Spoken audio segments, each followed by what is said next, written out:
Three, two, one, here we go. Hello, everyone. I'm Brian, the Rain Man Lucas. Welcome to RAINMAN'S Take, observations on the world we live in. We're going to take a deeper dive into topics of interest to me, including politics, current events, history, popular culture, and social issues. You'll find the diversity of topics refreshing. In our clickbait, soundbite society, we rarely get the whole story. RAINMAN'S Take interviews interesting people as well as peeling back the onion on specific topics, all with the goal of getting people to think more deeply about a subject. My guest today is Josh O'Connor. He is an associate director for leadership and involvement up at UCLA. With TEDxUCLA, he's a co-curator. And the topic of today's podcast is going to be talking about TEDx up in LA. So without further ado, hello, Josh. How you doing? Hello, Brian. Thanks so much for having me be your first guest. No problem. Tell you what, let's start right off the bat. Josh, why don't you just give the listeners just kind of a little bit of a background about the whole TED community, if you could, to start. Yeah, absolutely. So I think that most of us, most of your listeners have at least seen a TED Talk on YouTube at some point in their life. It's really it started about in 1984, really focused on creating free information that is accessible to all people. People of industry actually came together, the tech community, really came together to kind of discuss what they were going to be doing next. And then people actually said, hey, I want to be part of that. I want to watch what these heads of leaders are doing. So what ended up happening is TED then became a nonprofit organization and opened their doors to allow people to hear the visionary future of future organizations and companies. TED is not a man's name. It is actually an acronym. It stands for Technology, Entertainment, and Design, really focusing on the pillars of what many organizations are built around. So TED was then built, and believe it or not, the very first contract with YouTube was with TED. When cool. YouTube started off, they made a contract, an exclusive contract with YouTube, saying we're going to build these talks, we're going to record all of them, and we're going to put them directly onto YouTube to give this free knowledge and free information to anyone in the world. And so that's how TED got developed. And once YouTube got on board, the ideas were spreading, which is what TED's theme is, became an ability through the venue of YouTube to share those ideas worldwide. Wow, that's great. And real quick, before we get into kind of your background, you said something that kind of caught my attention. That was that it's essentially free. So nobody's making any money off of this. How does one? I mean, because they're pretty impressive productions. I mean, it's definitely a first class operation. How is that covered? Yeah, so there are two organizations. You've got TED and then you've got TEDx. And both of them are covered through either sponsorship and through ticket sales. Okay. So for anyone who's been to a TED Talk, seen a TED Talk, there are different variations of production. Some are extremely high quality, which means they've got maybe some great sponsors and ticket prices cover that. And then you've got the everyday. I mean, the benefit of TED is you can host one in your living room. Anybody can apply for a TEDx license. Okay. Well, that's going to lead me into a couple of questions down the line, because there's a specific TEDx speaker that I think you know who I'm talking about that we're going to discuss here shortly. I'm dying to know how that all turned out, or as much as you can tell us. Sure. So let's do this, Josh. Why don't you go ahead and give us a little bit of a background about you, kind of how you ended up in LA, and then how you first got started with TEDx. Yeah. So originally born and raised in Connecticut, loved my East Coast upbringing, went through a traditional schooling, ended up going to Roger Williams University in Bristol, Rhode Island, got my undergraduate degree in communication, PR, and advertising. I then left my undergrad and went directly into my master's. It was right after 9/11, and definitely wanted just to continue my education because the job market was not very good at that point. Went up to Suffolk University, got my master's degree in communication, PR, and advertising. And in the last quarter of my schooling, I did an internship, and I absolutely hated it. I could not imagine continue working in communication, PR, and advertising. Listen, there are people out there that love it and do an amazing job. I'm not built for that. Gotcha. I remember having a conversation with my mother literally in I don't know, maybe 5-6 weeks before I graduated, saying, I don't know what I'm doing. She's like, finish the degree. I was like, I'm going to finish my degree. And she asked me, what do I love to do? And I said, I just want to be a college student for the rest of my life. Like, why not? It's an amazing opportunity, right? Yeah. And then, fate has its way of working things out. I had finished my master's degree, and my cousin called me, and he was going over to serve in Iraq, and asked me if I could come out and watch his dogs and house. And I think at this point in time, we should probably disclose to the listening audience that my cousin is actually Brian Luca. Yes. So Brian is one of our amazing heroes, a Marine, and was going over to Iraq to serve again with men and women in his contingency, and asked if I could probably come out to San Diego to help him for a little bit, and his wife. So when he was overseas, I ended up moving down to San Diego. Literally was going to be 9 months. Brian and his guys came back safely, thank goodness. And he had to kick me out of his house. I did not want to leave. I was an East Coaster born and raised, was totally going back, and then caught the California bug. So in my time while Brian was overseas, I actually got a job at UC San Diego working in higher education, my version of being a college student for the rest of my life. And that really built my career within student affairs. Right after that, when Brian got back, I finished my contract at UC San Diego and went up to California State University, Sacramento, where I became a resident director in housing and residential life. Did 4 years there, moved to UC Davis, in Davis, California. Did conduct and judicial affairs there. And then I've been at UCLA for the past 7 years, serving in the role of leadership and involvement associate director. It's been amazing. Absolutely amazing. Nice. So 7 years UCLA, and then when did you kind of hook up with the whole TEDx community? So the TED community, it was actually very coincidental. I was taking a group of students to a conference in Portland, Oregon. We got into the air and we had an emergency landing because we were supposed to do a layover in San Francisco. San Francisco was too foggy, and we were diverted to Reno. And I was sitting with these students, and this was my first year at UCLA. And now I've got like 15 students in a Reno airport. And we were having a conversation about, I just asked them, if money was no issue, what would you want me to bring or do while I was at UCLA? And they said, we love TED Talks. If we can get TED to come to campus so we can learn and grow and get different perceptions and perspectives, we would love that.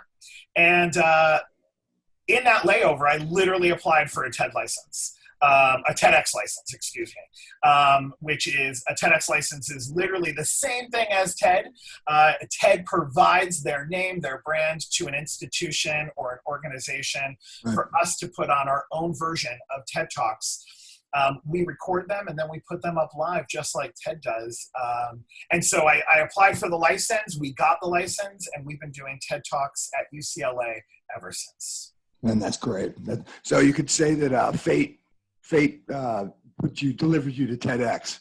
If you never had to divert to Reno, who knows what would have happened? Truthfully, we would never know. Very cool. I love it. So, and that was I'm sorry. That was how long ago? How long have you been doing it at TEDx? I've been doing it for 7 years now. Okay. So almost right from the get-go. Yeah. Okay. Very cool. And in that time, how many talks have you given at TEDx LA? TEDx UCLA, we have done about 17 talks per conference. Okay. We do one conference per year. We are also doing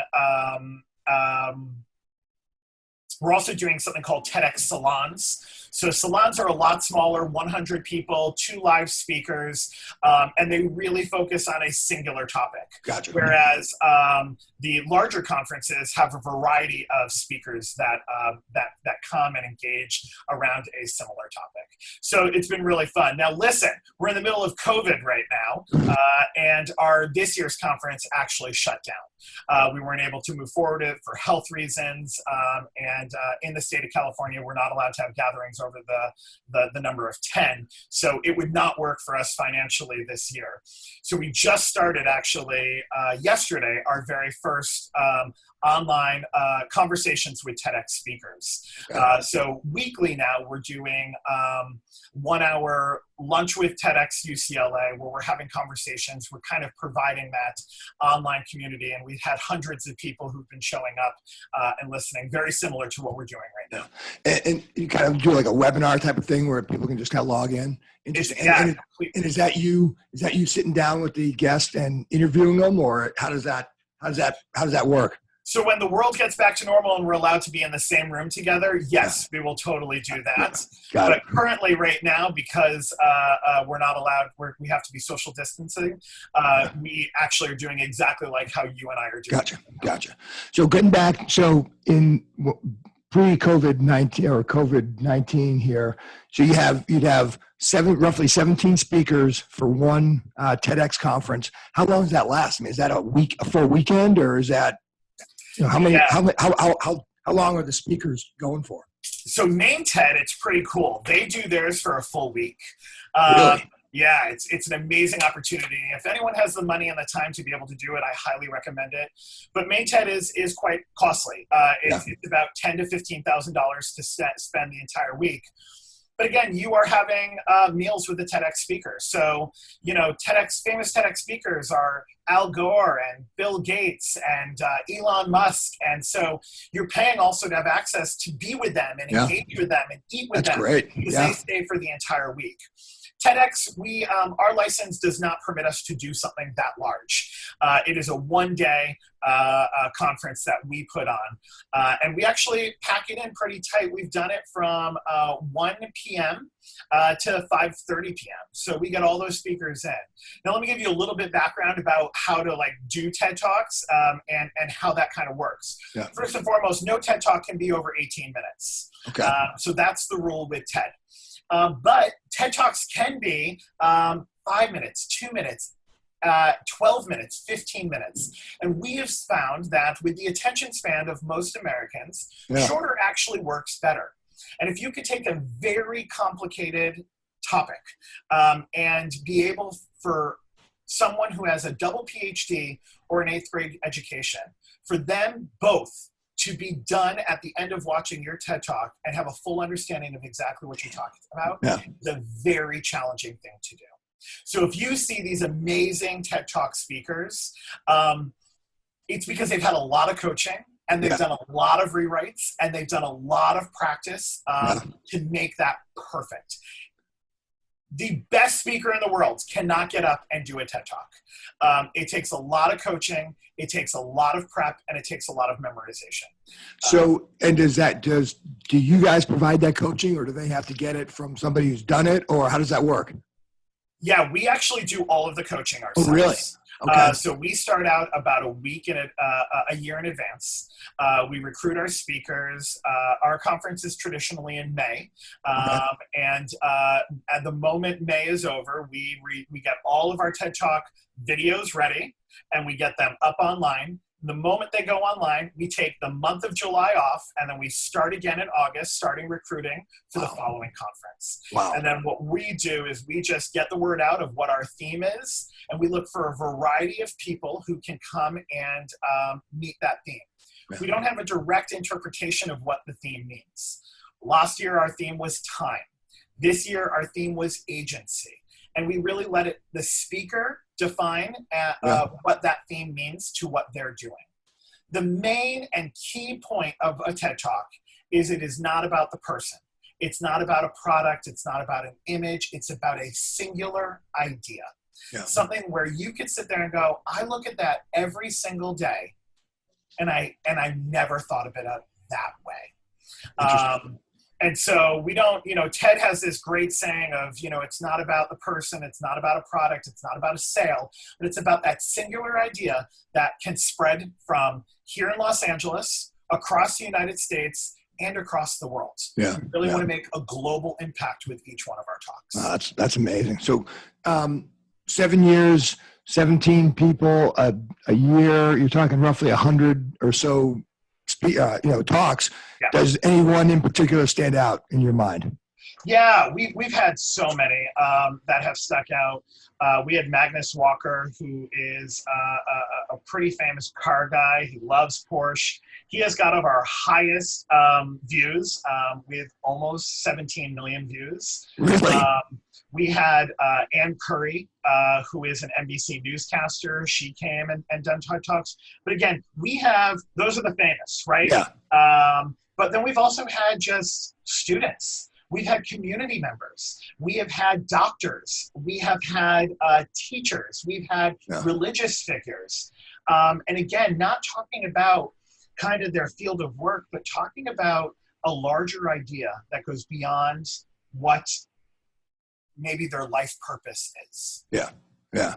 Interesting. So, what would that, give me kind of a concrete example of one of the ones that really sticks out in your mind, like that this thing was pretty amazing, that nobody had any idea it was going to be like this. Wow.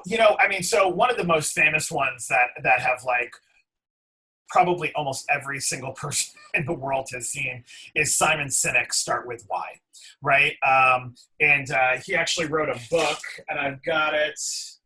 Oh, I might have brought it home, but he literally, if you ever look at his TED Talk, it's one of the highest used TED Talks, right around Brene Brown. Brene Brown, famous author, famous speaker. She actually was just a professor in Texas at a university, and then she did a TED Talk, and it blew up because she talked about vulnerability and how important it is. Yeah. So some of these talks are literally, these people were just normal citizens, everyday people. And they had this idea. And again, you got to watch the Simon Sinek TED Talk, because he literally has got scratch paper and a marker, and he's drawing his slides. You see a lot better production now, but his original TED Talk is still one of the most famous TED Talks out there, because it really focuses on the idea. And his idea was start with why with every single thing that you do. Yeah. For us, one of the ones that have really stuck out is Jill Schubert, who works at JPL. She invented an atomic clock that actually keeps perfect time while in space. And she was actually able to put that clock into our atmosphere, and it's still out there keeping perfect time. Yeah. And will keep perfect time for the next 150 years, which is incredible. Yeah. We had Jordan Weber, who is a sexual assault survivor and blew the whistle on the United States Olympics gymnastics. And she talked about how sometimes we do things that are bigger than ourselves. And she told her personal story, but kind of championing, she talked about championing, oh my God, I can't even say that word, being a champion and revolutionizing an industry that needed to be revolutionized. So, and I can go on. I mean, we've had these amazing TED Talk speakers that have literally blown the roof off of some really, really great topics. And generally, how many people show up for your conferences? Yeah, so when we started out 7 years ago, we started off in a ballroom right here on campus that I have access to, and we had 600 people that could fill the room, and we filled the room. And year two, we sold out in 20 minutes. Wow. And then in year three, we sold out in less than 10 minutes, and we actually got some pretty angry emails about, you got to make this more accessible to people. Yeah. So in year 4, 5, 6, and 7, we moved to the largest venue we have on campus. And if anyone's been to the UCLA campus, they have seen the iconic Royce Hall. It's a gorgeous building that seats 1,800 people. And for the past 4 years, we have sold out every single year. Really? We've been really, really grateful for that. Yeah. And is it primarily students, or is it everybody from all over LA? Yeah, we do a really nice price structure. Some TEDx talks could be $150 per ticket. Really? We really want it to be accessible. So we only charge our students $30 to $32, and we charge our community members $65. Okay. We define student, anyone with a valid student ID, regardless of what school, K through 12, any college, any community college, we accept. And then anyone who's deemed a community member, which would be everybody else, is $65. We want to make it affordable. We think that what we're doing and the information that we're providing and the information and the speakers that we have provided have such amazing ideas. We want to make sure that that is accessible to everybody. So we do try to keep the cost down. And I do have to point out that every single penny does not go to my salary or my co-curator's salary. We don't get salaries. This is complete volunteer. We love what we do. We have hundreds of students that help and volunteer with us. Not a single one of us get a single penny from those ticket sales. It all goes back to the cost of recording, the cost of the sound, the course of the rental of the venue. And then we like to surprise our audiences with swag. Whether that's shirts or bags, lanyards, name tags. Every year we kind of give at least 1 to 2 pieces of swag to each one of our participants. So nice. It's a surprise. Nice. Yeah. So kind of going back to a couple of things you'd mentioned before, and let's just use that physicist and the atomic clock as an example.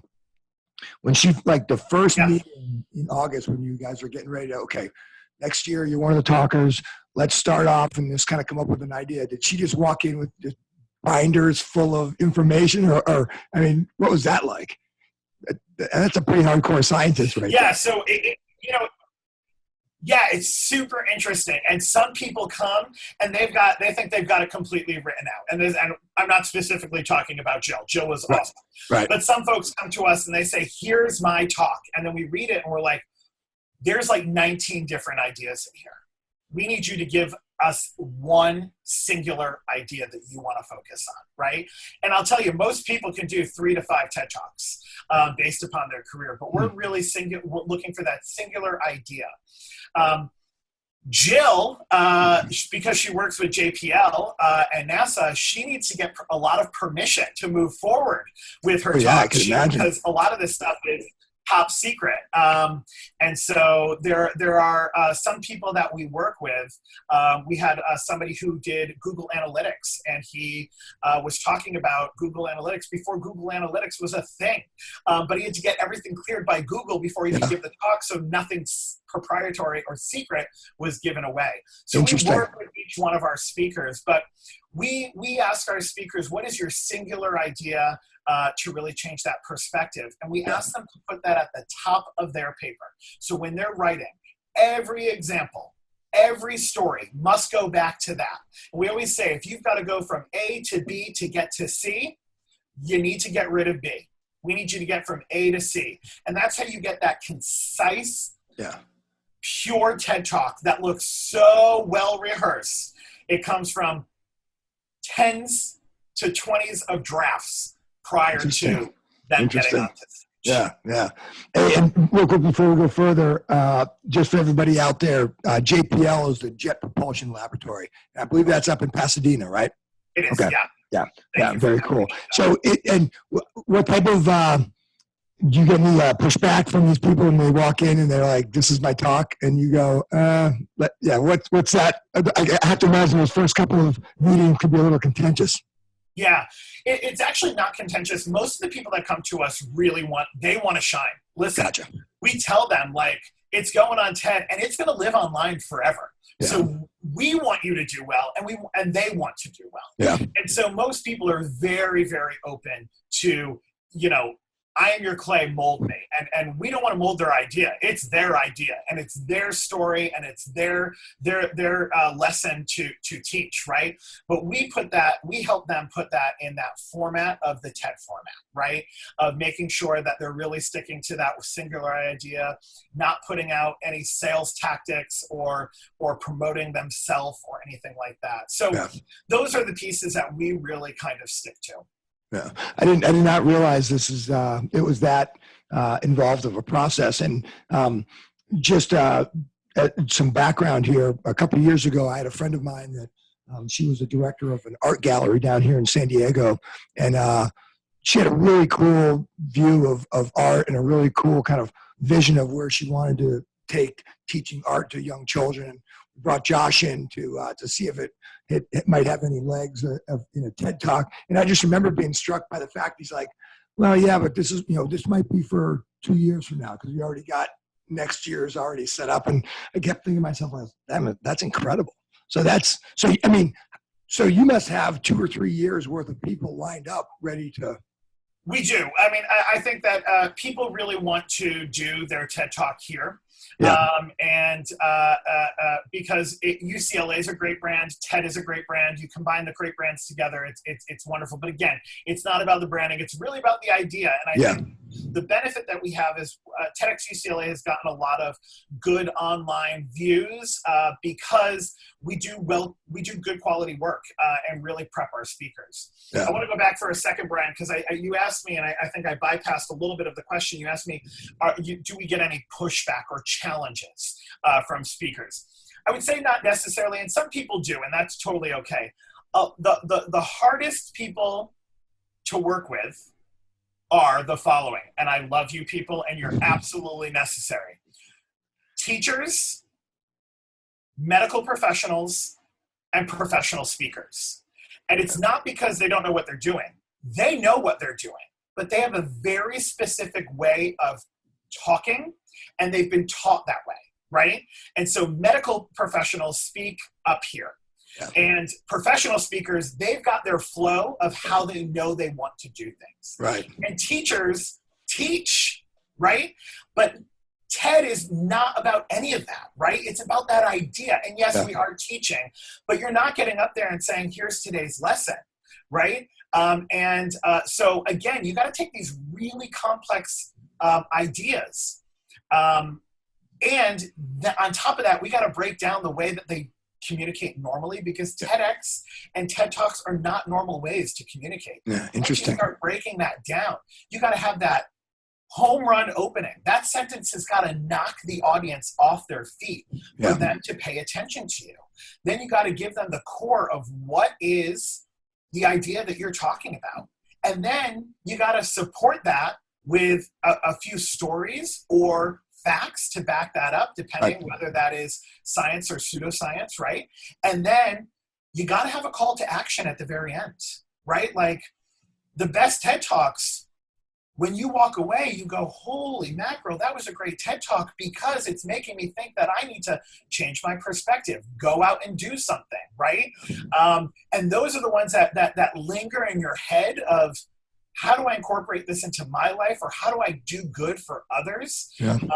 Those are the best talks, because they really force the audience member, whether that's live in person or whether that's over the internet, really forces them to reconsider or rethink something that they thought they had figured out. Yeah, very cool. And I would assume you probably get feedback from the people that attend these conferences, hey, I won't call it a success story, but kind of somebody says that what that person was talking about blew my mind, and I went off in XYZ direction. Is that pretty much the reaction from the audience? Yeah, and it's really nice to see. The probably one of the worst part of the internet is the comment sections in anywhere, right? News stories, YouTube, anywhere. But what I find really nice is if you go to any really successful TED Talk or TEDx talk, and you read the comments, that's probably the nicest thing a speaker can receive, because most of those comments are, I never thought about this, or your story inspired me to change my life, or I never thought that I could do that, but seeing that you could inspires me to do it. So, when I'm having a bad day, if I need to cheer myself up, and I go to a YouTube, I go to one of my TED Talk speakers, I scroll down to the bottom and I start reading some of the comments, and they're like, They're like beautiful. Yeah. You can see how these speakers have really impacted and changed people's lives, both here in Los Angeles at the UCLA campus, but again, across the world. So Yeah. that is nice. And I think it's really awesome for the speaker to be able to see that as well, right? Because so many of the speakers are like, this is just my life. This is my story. This is what I've been thinking about. This is why I act. This is why I live. This is what I do, right? And so much of this idea becomes people's lives, their missions, right? And it's nice to see that they can inspire others to do the same. Very cool. Now, is TEDx all over the world, or is it? It is. Do you know how many organizations are there? Is it? Oh my goodness, there's tens of thousands. Really? Not more. Yeah. Okay. So TED actually started, TED is in the United States, and TED's main headquarters is in New York City. And every year they do a main conference, and they typically do it on the West Coast of the United States or in Vancouver, in Canada. On the West Coast. But TEDx's have really taken legs primarily with universities. That's where it spread to first. Believe it or not, the very first TEDx happened right here in Los Angeles with UCLA's biggest rival, the University of Southern California, USC. So USC was the very first TEDx that ever happened in the world. Cool. And it was kind of a trial. And then from there, other universities and institutions started picking it up. Right. And then from there, towns and cities started to doing it, about how do we bring our communities together. That's really what it's all about. It's bringing people together, throwing out an idea, and then letting the audience or the online virtual community to engage in those conversations and start questioning things. How do we make our own community better? How do we build stronger relationships? Whatever that particular idea that speaker is putting out, they can do. From there, Brian, you could host a TEDx. I mean, in your living room if you wanted to. And that's what's really cool about the TEDx format, that you can go online to TEDx right now, find an application, fill out the application, read the rules and regulations, because again, TED is giving you their brand. And as long as you follow their rules, regulations, anybody can do one, from the living room of your house to the Staples Center in Los Angeles, filling at 100,000 people. And I have been on that website, and it is a pretty rigorous regulation book that you need to adhere to. But I mean, think about what you're doing. It's impressive, and so you definitely want to have everybody on the exact same page. Absolutely. And real quick, just to throw it out there, Josh, what's the website again? The TED website is I'm on. Sorry to put you on the spot there. No, you're totally okay. I really should know this off the top of my head. TED.com and TEDx.com. Wow, that was difficult. But yeah, definitely check out their sites. And if you're interested at TEDxUCLA, it's TEDx.ucla.edu. And highly recommend in your local community. I could almost guarantee you that your local city, your local college, your local community college, your local high school has a TEDx chapter. And I highly recommend you supporting them. It's a great date night. It's a great opportunity to get together with your friends and do something intellectual but fun. They're really, really fun. Yeah. Now, are there topics that you don't discuss, or their subject matter that are not allowed? Yeah.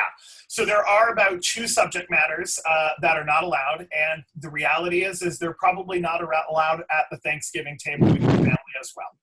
So the TED does have rules around politics and religion. Anything that's super divisive, they ask us not to do, and mainly because they don't want us to take sides on the political topics, right?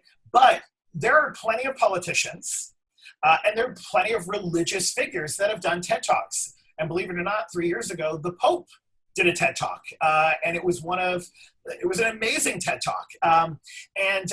So could they talk about it? Absolutely. We had a rabbi at TEDxUCLA who came and did an amazing TED Talk, but they don't talk about religion itself. They talk about a larger idea. Again, the politicians, they're not getting up there and doing a political speech.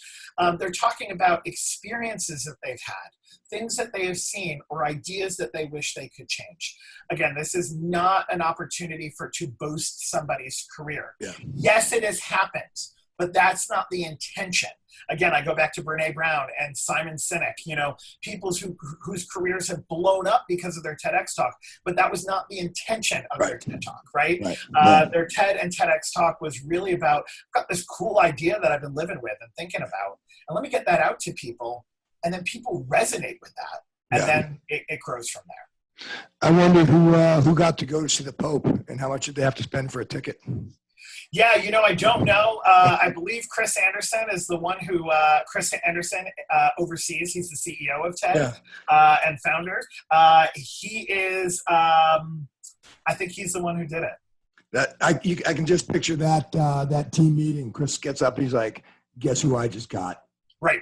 Oh my God. Everyone's like, no way. Seriously. Right. Yeah. Like, it's pretty fun to get, big names. And, when you're talking about leaders of industry, sure, it's incredible, but the Pope, come on. Yeah. Now, we got probably about 8 minutes left here. You mentioned that a lot of times these sort of cluster around universities, and you kind of hear in the news lately about this whole sort of woke culture, and kids not being able to handle maybe different viewpoints. Have you ever had any speakers where you gave the list of who's coming, and all of a sudden there was major pushback because of that I won't call it a trend, but that type of environment, or the students pretty, at least in LA, are they pretty open to the speakers? Yeah, I mean, I think we have not had anyone super controversial through TEDxUCLA. Now, the university itself, UCLA, has brought speakers where students are not happy. And they tend to be divisive speakers who lean particularly in one way. And, it is challenging, right?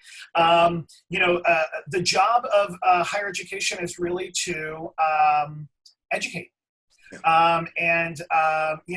The whole reason faculty get tenure is because they can teach without repercussion of being fired of what they're teaching about, whether people like it or don't like it, right?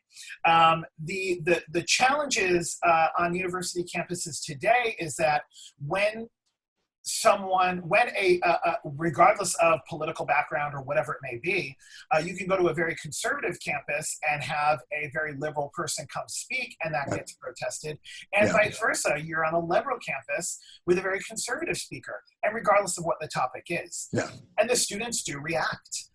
We have seen that up and down the state of California with a variety of speakers, and it is challenging.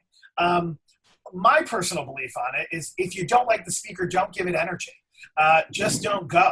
The more energy, and a lot of these speakers are coming to college campuses, and they intentionally choose the opposite leaning in which they lean to create that activity, right? But this country has been built on amazing fundamentals, and free speech is one of them. And the fact that we get to do this today and talk about whatever we want is incredible.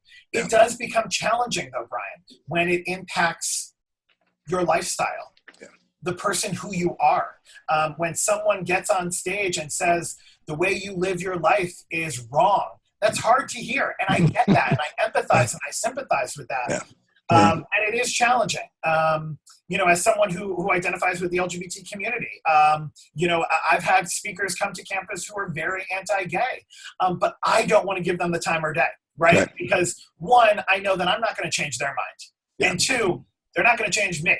So there's that dichotomy that takes place. And I agree in open conversation. I definitely agree in being able to sit down with someone who disagrees with me and having that conversation, and also agreeing to disagree, but making it about the idea and not the person. In a civil, respectful environment, obviously. I mean, yelling at each other doesn't do anybody any good. So Yeah, interesting. Do you get, because I know that in your current job at UCLA, you do a lot of traveling with the chancellor, and you do a lot of international travel to promote UCLA. Does TEDx ever come up with those international trips at all, or? Yeah. It's really interesting. I've been very lucky over the past year.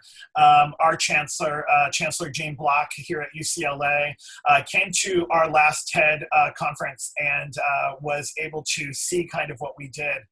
And I get a call the following Monday saying the Chancellor of the institution would like to set up a meeting with me. Now listen, when the CEO or the main boss of your company decides to call you, when I don't have daily interactions with him, right?